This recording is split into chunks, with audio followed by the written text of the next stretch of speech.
Pemirsa, Menteri Agraria dan Tata Ruang Kepala Badan Pertahanan Nasional (ATR) BPN Nusron Wahid menyampaikan permohonan maaf ikhwal pernyataannya yang viral terkait tanah ganggur disita negara hingga menimbulkan kesalahpahaman di masyarakat.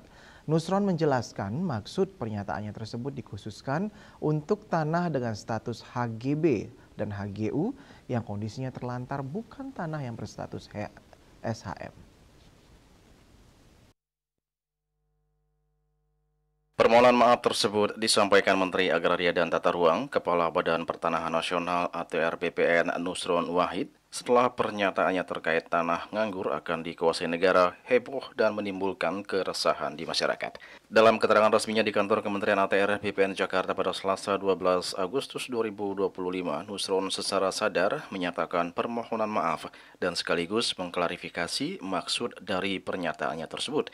Nusron menjelaskan bahwa pernyataannya terkait penertiban atau pengambil alihan tanah oleh negara dimaksudkan atau ditujukan khusus bagi tanah dengan status HGB dan HGU yang tidak lagi dimanfaatkan atau terlantar. Hal itu mengacu pada amanat pasal 33 ayat 3 Undang-Undang Dasar 1945 yang menyatakan bahwa bumi, air, dan kekayaan alam yang terkandung di dalamnya dikuasai oleh negara.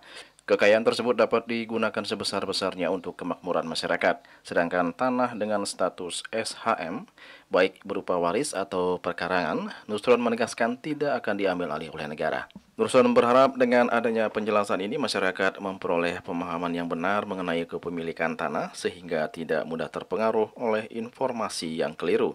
Ia pun menghimbau semua pihak untuk mengelola dan memanfaatkan tanah secara produktif. Di ATR BPN Nusron Wahid menyampaikan permohonan maaf kepada seluruh masyarakat Indonesia, kepada publik, kepada netizen atas pernyataan saya beberapa waktu yang lalu yang viral dan menimbulkan polemik di masyarakat dan memicu kesalahpahaman.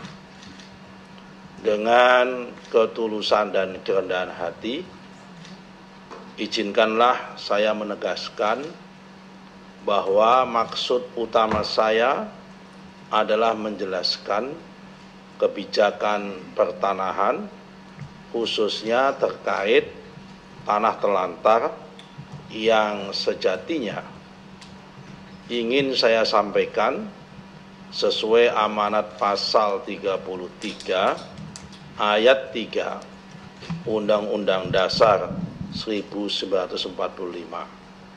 bahwa bumi, air, dan kekayaan alam yang terkandung di dalamnya dikuasai oleh negara dan dipergunakan sebesar-besarnya untuk kemakmuran rakyat. Julius Warte dan Ketut Sumadiase melaporkan.